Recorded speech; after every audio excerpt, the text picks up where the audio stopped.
Welcome to Fireside Yankees. My name is Alex and my co-host here, Nick Nielsen. And today we're taking a look at an outfield option for the Yankees at the trade deadline. A guy who most of us would consider one of the top options on the market if he is available. The Chicago Cubs in the NL Central really struggling this year. They might be sellers at the deadline. And Ian Happ, they should be. And Ian Happ could be a guy the Yankees look to acquire. He has 1 year left of arbitration eligibility in 2023 before he becomes a free agent in 2024. So the Yankees would essentially be getting him for the rest of this season and next year, which may require them to give up a decent prospect in return because Ian Happ is a very solid player. So we're going to take a look at him, what he'd bring to the Yankees, and why he would be a very valuable asset for them. Before we do, Nick, how you do today, my friend?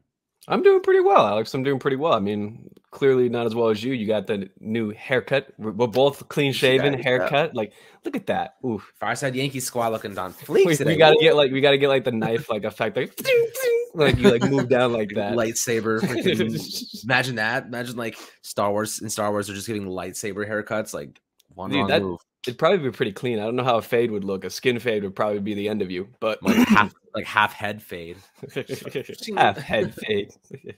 But no, I'm doing pretty well, man. Doing pretty well. Hopefully the Yankees can right the ship from this 3-game losing streak. Again, contrary to Yankees Twitter here, this isn't the end of the world. Good teams lose games. Good teams struggle. The Rays lost 2 of 3 to the Orioles. We've lost 3 in a row. So as long as we can at least end and hopefully take this series from Baltimore still, going into Tampa, I'm going to be feeling fine. The team looks really good. The problem is right now, the guys that looked pretty good are now on like COVID IL. So we've got Gallo and Donaldson out. And then yesterday we didn't have DJ in the lineup. So it was a very barren lineup, terrible lineup. The like 5 through 9 was one of the worst 5 through 9 constructs I've ever seen as a Yankees fan. But fortunately, Aaron Judge is the greatest player on planet Earth. So he at least made the game a fun watch. And Garrett Cole had the weirdest start I think I've ever seen by a starting pitcher. Very bad batted ball luck. So I'm not too mad about the 5 runs. Like all of the home runs were hit outside of the zone. So it's like, well, that's just, of course, Baltimore just turns into the best. I mean, Ryan Garcia put it best. They're the best, worst team in baseball history. So that's how the Orioles roll. But I'm excited to talk about today's episode, man.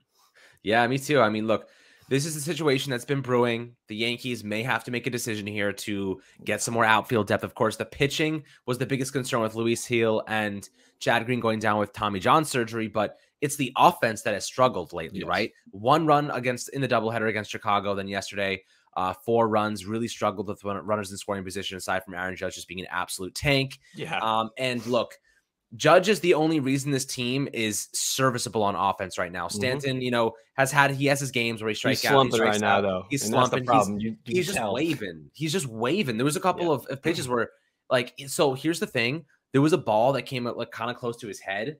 And after that pitch, he's just waving at anything. He's not even trying to hit it. They just completely overcorrected him to where it's like, I'm going to throw as inside as possible and then make you like be afraid of that inside pitch and looking for it now. And then I'm just going to go everything outside and low and away. Right. He can't. His biggest weakness has always been like sliders, curveballs, slurves, low and away.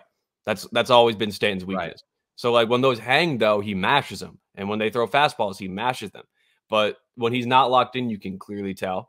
And unfortunately, he's not locked in right now. Again, that could switch like a fucking light switch where just today he goes 4 for 4 with 2 home runs. That's how good of a player he is.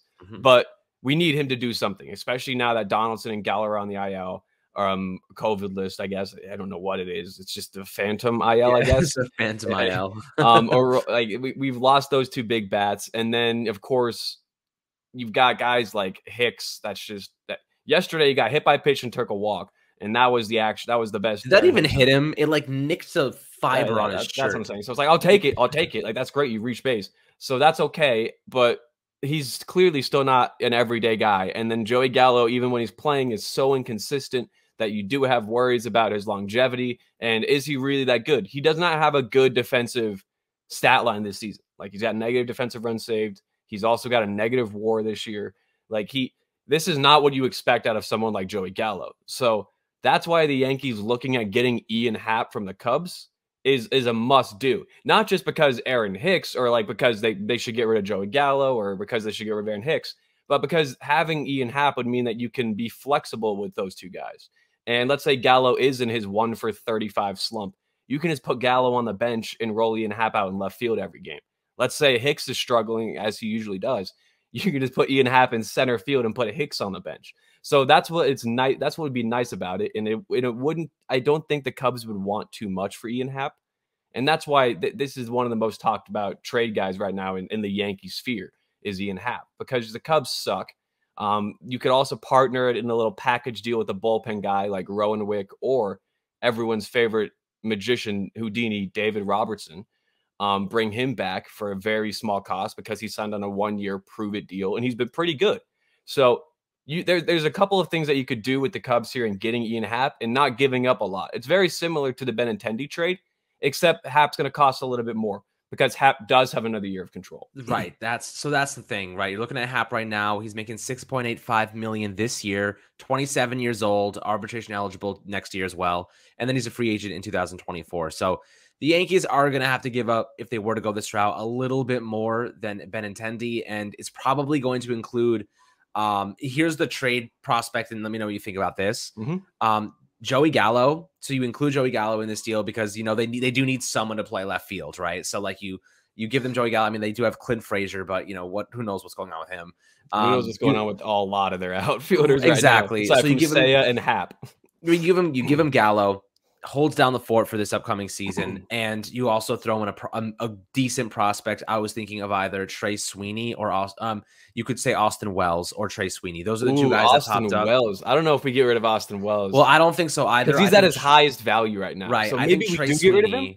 I think Sweeney's the one. Be another tier for him. Like he could just switch into another gear, and he could. I wouldn't go catcher of the future. But I like Sweeney.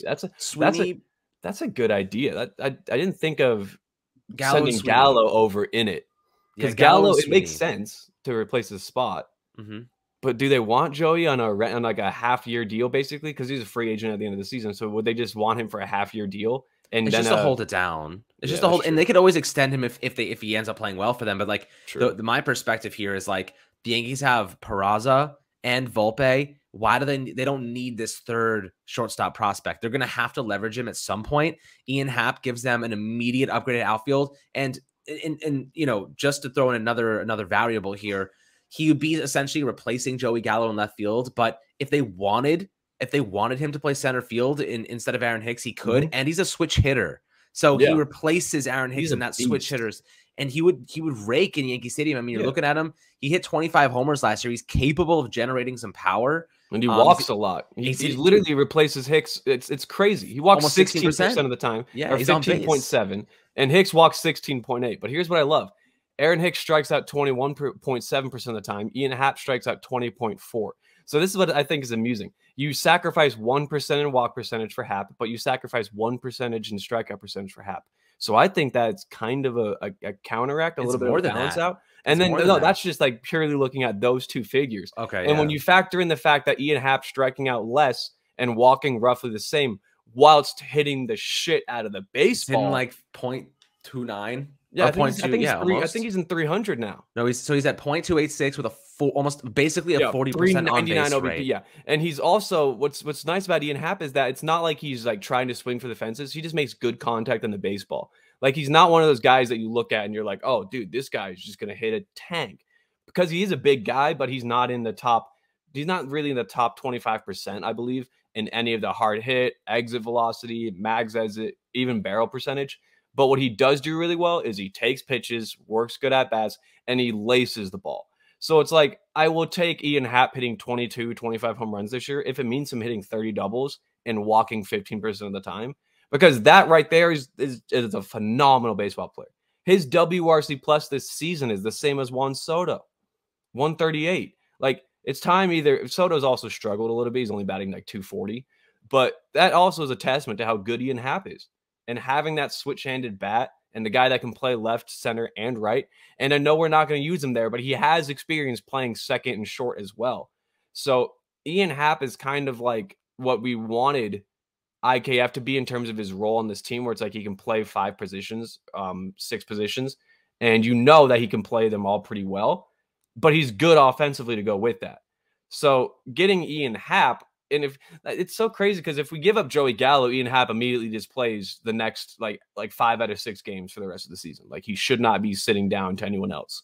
And that'd be huge. I just don't know if the Cubs would want to take on Gallo, because it's like Gallo's got to, he's got a very specific style of play.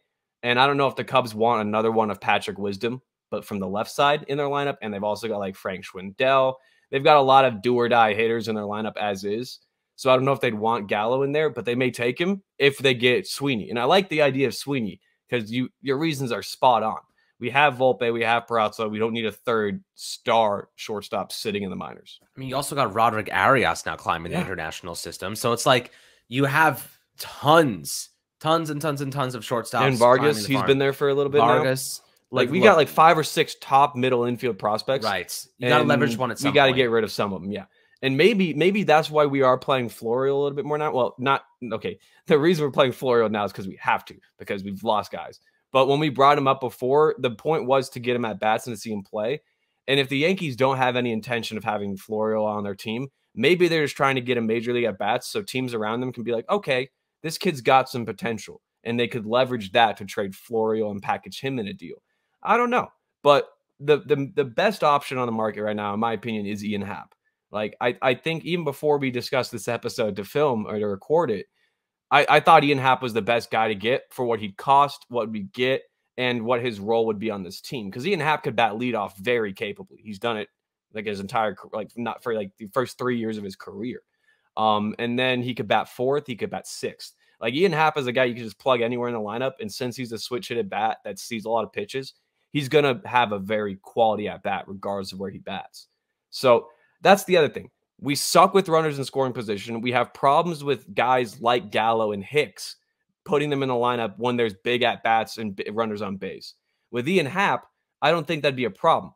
Like, I feel like Ian Happ this season would be much, I don't know how to put it, like would fill that spot much better than we've currently had like this season. Like, for reference, in men in scoring position, Ian Happ's batting 382. Men on base in general, he's batting 304. Could you imagine if we have a 382 guy batting fifth or sixth? We're scoring 3-4 runs every time he comes up. Like, we don't have that luxury right now. And Ian Happ would immediately fill that void. Right. And, looking at him even more, like you look at where he's batted this year. So he's taken the majority of his at-bats in the third spot, the fourth spot, and the eighth spot. The Yankees was weird.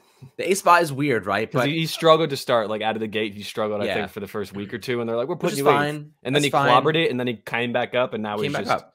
Like the thing is, 290. He's not going to lead off. He's not going to be 2. He's not going to be 3. He's not going to be 4. I think that 6. 6. And look, the bottom of the order is in desperate need of reinforcements. Desperate. So, when JD comes back, I imagine you're saying he's going 5th.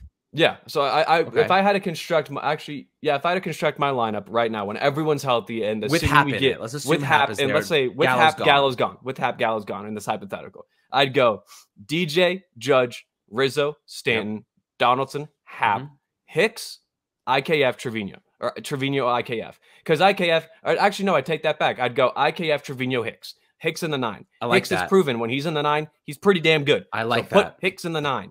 So I saw your face go like that, and I thought to myself, I was like, yeah, Hicks in the 9, that's our shit. So that's how I do that. And honestly, that'd be really good because having Happ 6 means that you can't pitch around Ian. And if you want to pitch around Ian Happ, okay, you're going to have IKF next, who literally swings at 90% of the pitches, and he makes good contact a good amount of the time.